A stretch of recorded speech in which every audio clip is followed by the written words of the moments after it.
Good morning, Horot. O ba ni guys sa among laag kagahapon paingon sa Bukidnon. So sa merkado mi nagulat sa among uban mga kauban kay mga 11 mi kabuok nan lakaw. So while wait mi sa ila, chika gamay, dayon pagkahuman ana nan larga na dayon mi.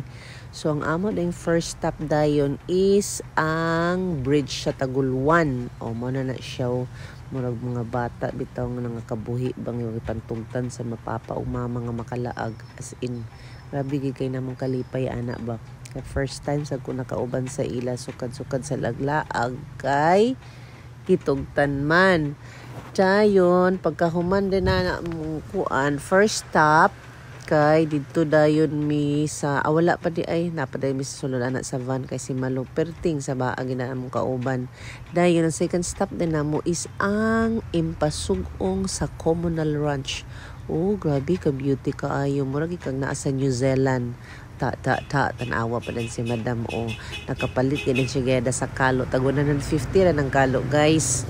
Kay init gid kaayo kay nakaabot mi mga 8 AM in the morning. So di pwede nga di magkalo kay medyo sakit na gyud madaot ang atong skin ana guys. Ug naa si kakay di ay sa akong loyo di ayo nagsuri-suri na mi ana. Pagkahuman dayon naglibot-libot gamay, nag-stroll kay gi-feel gid namo ang beauty ana sa Impasugong sa Communal Ranch. Dayon pwede day mo di ay mag-rent ana sa kalo naman day pwede mag-rent di ay kami sa mga galiman. So namalit kami sa mga kalo pero sige lang at least magamit magyapon karong panahon na kay perting inita. Na ganahan pa lugar kag uli dana sa beauty sus Ginoo ko grabe ka relaxing kaayo as in tanawa sige na din og suroy-suroy ang uban na ginay namo nangakita dayon ako naglakaw-lakaw lang ko feel lang gid nako ang beauty sa Communal Ranch. Dayon pagkahuman diha na din sa dapit sa mga kabayo mantingali amot naunsa ko dana. Dayon ang ikadulo dayon is naglabay lang sa amin sa Malay-Balay. Kay plano na mabalikan na siya unya. Dayon diha na sa chocolate. Unsa to siya chocolate basta something chocolate na siya marag si Dar naglupad-lupad na dayon. Man na siya ang kuan view da ng among hunungan dayon bilin gid ang sanilas di pwede mo saka nga naay sapatos dili day sinilas di ay. Kuha po biya gyapon diya magkapi-kapi ka. Dayon na ilang sikwati, na ilang snacks, kung gutomon ka. Tsada biya gihapon, payag na siya, puro na siya kawayan na ay entrance nga 30 pesos. Makarelax biya gihapon, kung kapuyon mo, suroy-suroy, anak lang mo diha, tanawa. Gifeel gid na kung murag na ako sa balay ba. Pagkahuman, inom din sa kapita, 130 na siya, ilang cappuccino, may biya siya gihapon.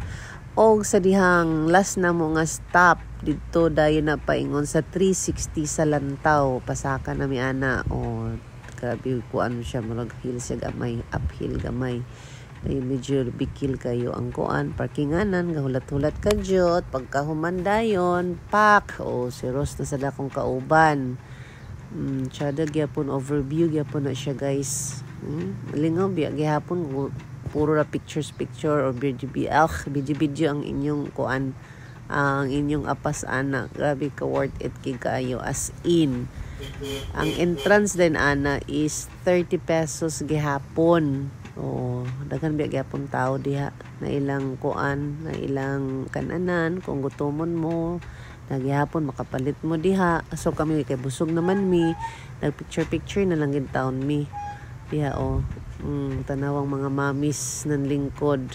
Dayon pamalay-balay na din mi ana dayon kay dili maghapit sa kaamulan. Grabe ka traffic daghan kayo tao. Naglisod pag ni park ana maglibot-libot gid mi asa mi makapark. Dayon pagkahuman din ana sa mong paglibot-libot gipanggutom ang mga mama kaon diya sa daplin kay nagbalon man mi ana na among humba dala ana ni Miss A. Sus mga cowgirls kayo bisan asa lagi na sila isampak wag mga kaarti-arti way mga libog basta importante makakaon og busog. Dayon nagsuri na din mi dito sa ilang ground. Tanawa, perting bibuha, daghan kayo tao.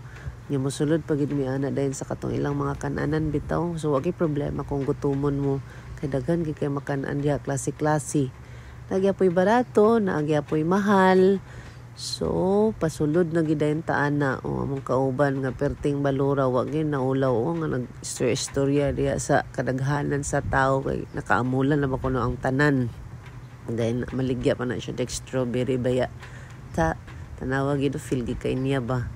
So guys, pwede pa mo makaapas maglaag sa kaamulan kay taman pa na sila singali sa mga katapusan man tingali. O mura ako nag-narrate ani sa story no. Okay, thank you for watching. Bye.